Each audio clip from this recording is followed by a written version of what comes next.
Cuando estuve encarcelado injustamente, sus cartas me dieron muchas esperanzas. Y ustedes exigieron al gobierno de Guatemala que me liberaran. Y miren, aquí estoy. Soy Bernardo Cagalchol, orgullosamente y con mucha dignidad pertenezco al pueblo maya Erchi. Este río sagrado es nuestra vida. Nosotros comemos de él, bebemos de él y todos los seres vivos viven de él. Un día despertamos, estaban empezando a construir varias centrales hidroeléctricas. Teníamos que hacer algo. Mi pueblo me eligió para denunciar lo que estaba pasando. Yo sabía que esto podía tener consecuencias.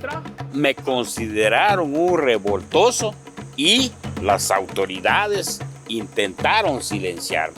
Me acusaron de retener y de robarles a personas o empleados de la represa.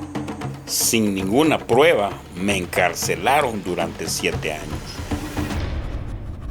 Mientras yo estaba en prisión, me enteré que muchas personas en todo el mundo escribían cartas al gobierno de Guatemala para exigir mi libertad. Sus acciones me dieron esperanzas. Ahora estoy libre. Escribe una carta, cambia una vida. Únete a Escribe por los Derechos.